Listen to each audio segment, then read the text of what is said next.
You write me that you are anxious about the result of a lawsuit with which an angry opponent is threatening you, and you expect me to advise you to picture to yourself a happier issue and to rest in the allurements of hope. Why, indeed, is it necessary to summon trouble, which must be endured soon enough when it has once arrived, or to anticipate trouble and ruin the present through fear of the future? It is indeed foolish to be unhappy now because you may be unhappy at some future time. But I shall conduct you to peace of mind by another route. If you would put off all worry, assume that what you fear may happen will certainly happen in any event. Whatever the trouble may be, measure it in your own mind and estimate the amount of your fear. You will thus understand that what you fear is either insignificant or short-lived. And you need not spend a long time in gathering illustrations which will strengthen you. Every epoch has produced them. Let your thoughts travel into any era of Roman or foreign history, and there will throng before you notable examples of high achievement or of high endeavor. If you lose this case, can anything more severe happen to you than being sent into exile or led to prison? Is there a worse fate that any man may fear than being burned or being killed? Name such penalties one by one, and mention the men who have scorned them. One does not need to hunt for them. It is simply a matter of selection. Sentence of conviction was borne by Lucilius, as if the injustice of the decision were the only thing which annoyed him. Exile was endured by Metellus with courage, by Rutilius even with gladness, for the former consented to come back only because his country called him. The latter refused to return when Sulla summoned him, and nobody in those days said no to Sulla. Socrates in prison discoursed, and declined to flee when certain persons gave him the opportunity. He remained there in order to free mankind from the fear of two most grievous things, death and imprisonment. Mucius put his hand into the fire. It is painful to be burned, but how much more painful to inflict such suffering upon oneself. Here was a man of no learning, not primed to face death and pain by any words of wisdom, and equipped only with the courage of a soldier who punished himself for his fruitless daring. He stood and watched his own right hand falling away piecemeal on the enemy's brazier. Nor did he withdraw the dissolving limb with its uncovered bones until his foe removed the fire. He might have accomplished something more successful in that camp, but never anything more brave. See how much keener a brave man is to lay hold of danger than a cruel man is to inflict it. Porsenna was more ready to pardon Mucius for wishing to slay him than Mucius to pardon himself for failing to slay Porsenna. Oh, say you, these stories have been droned to death in all the schools. Pretty soon, when you reach the topic on despising death, you will be telling me about Cato. But why should I not tell you about Cato? How he read Plato's book on that last glorious night, with a sword laid at his pillow. He had provided these two requisites for his last moments. The first, that he might have the will to die, and the second, that he might have the means.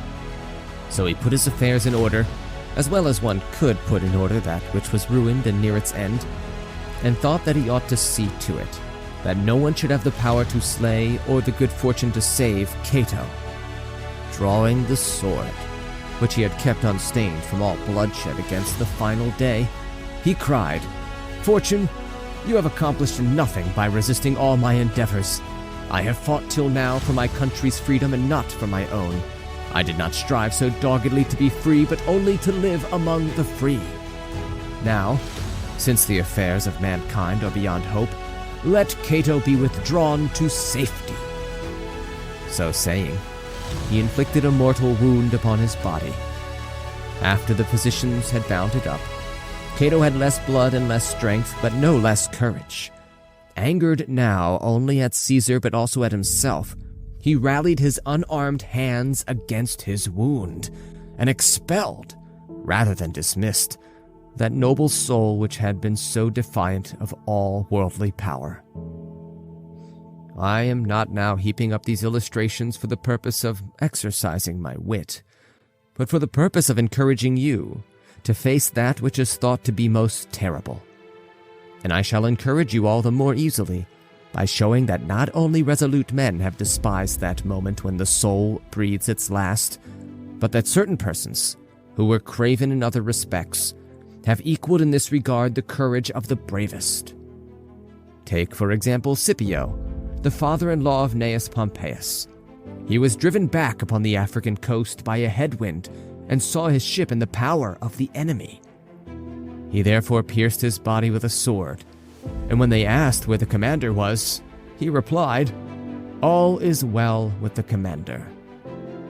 These words brought him up to the level of his ancestors, and suffered not the glory which fate gave to the Scipios in Africa to lose its continuity.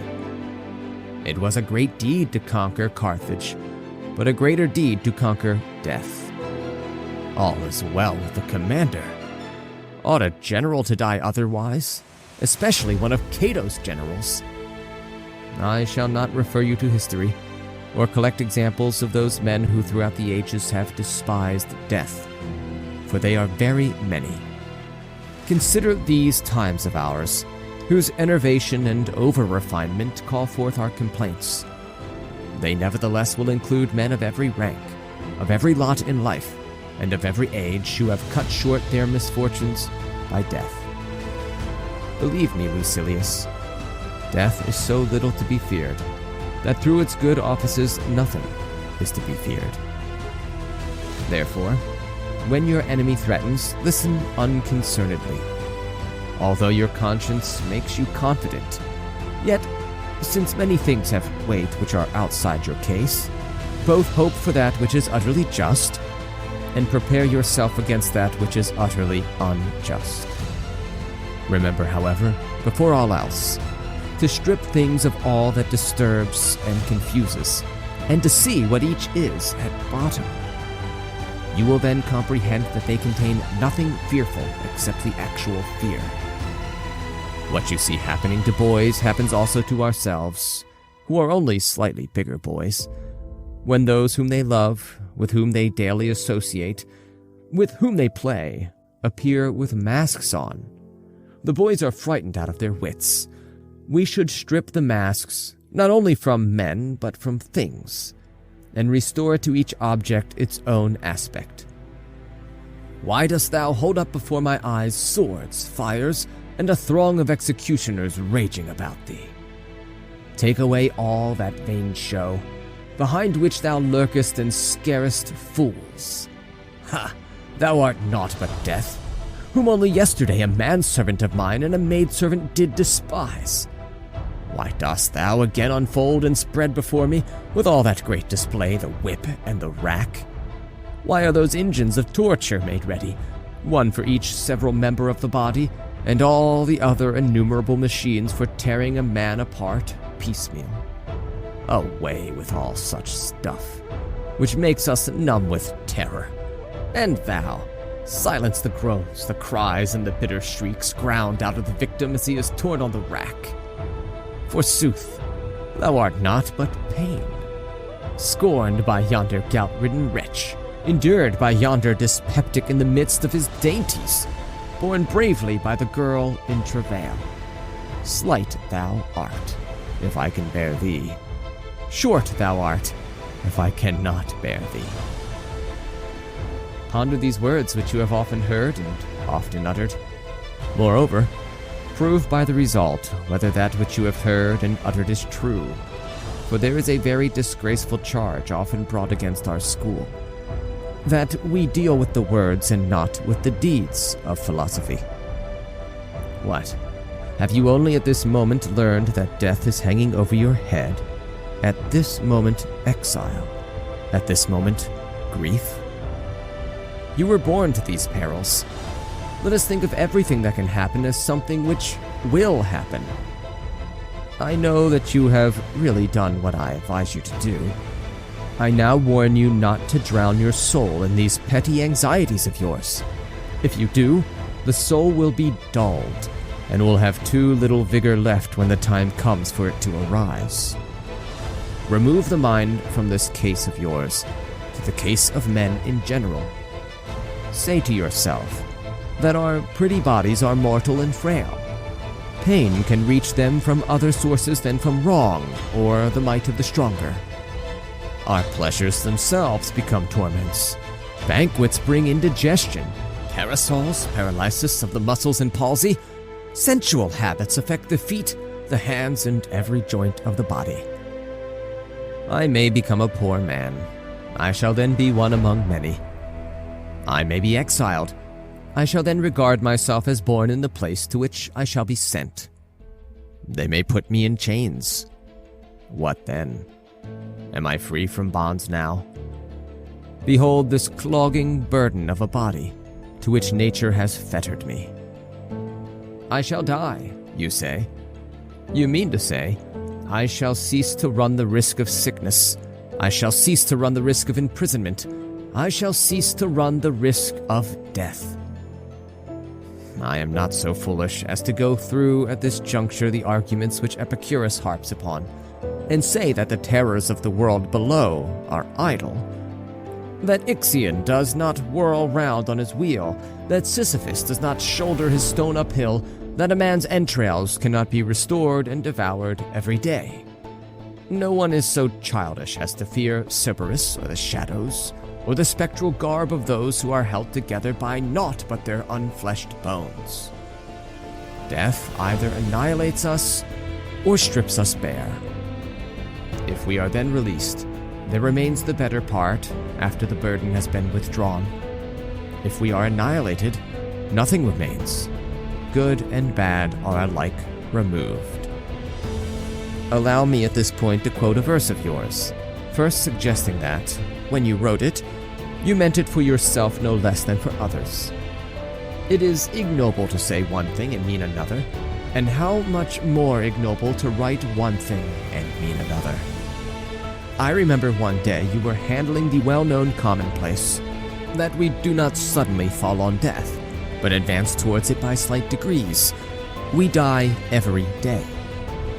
For every day a little of our life is taken from us. Even when we are growing, our life is on the wane. We lose our childhood, then our boyhood, and then our youth. Counting even yesterday, all past time is lost time. The very day which we are now spending is shared between ourselves and death. It is not the last drop that empties the water clock, but all that which previously has flowed out. Similarly, the final hour when we cease to exist does not of itself bring death. It merely of itself completes the death process. We reach death at that moment, but we have been a long time on the way. In describing this situation, you said in your customary style, for you are always impressive but never more pungent than when you are putting the truth in appropriate words, "Not single is the death which comes. The death which takes us off is but the last of all." I prefer that you should read your own words rather than my letter, for then it will be clear to you that this death of which we are afraid is the last but not the only death. I see what you are looking for. You are asking what I have packed into my letter, what inspiring saying from some mastermind, what useful precept. So I shall send you something dealing with this very subject which has been under discussion. Epicurus upbraids those who crave as much as those who shrink from death. It is absurd, he says, to run toward death because you are tired of life, when it is your manner of life that has made you run toward death. And in another passage, what is so absurd as to seek death when it is through fear of death that you have robbed your life of peace? And you may add a third statement of the same stamp. Men are so thoughtless, nay, so mad, that some through fear of death force themselves to die. Whichever of these ideas you ponder, you will strengthen your mind for the endurance alike of death and of life. For we need to be warned and strengthened in both directions. not to love or to hate life overmuch. Even when reason advises us to make an end of it, the impulse is not to be adopted without reflection or at headlong speed. The brave and wise man should not beat a hasty retreat from life. He should make a becoming exit. And above all, he should avoid the weakness which has taken possession of so many, the lust for death. For just as there is an unreflecting tendency of the mind toward other things, so, my dear Lucilius, there is an unreflecting tendency toward death. This often seizes upon the noblest and most spirited men, as well as upon the craven and the abject. The former despise life, the latter find it irksome. Others also are moved by a satiety of doing and seeing the same things, and not so much by a hatred of life as because they are cloyed with it. We slip into this condition, while philosophy itself pushes on, and we say, "How long must I endure the same things? Shall I continue to wake and sleep, be hungry and be cloyed, shiver and perspire? There is an end to nothing. All things are connected in a sort of circle. They flee and they are pursued. Night is close at the heels of day, day at the heels of night. Summer ends in autumn, winter rushes after autumn, and winter softens into spring. All nature in this way passes only to return. I do nothing new. I see nothing new. Sooner or later one sickens of this also." There are many who think that living is not painful, but superfluous. Farewell.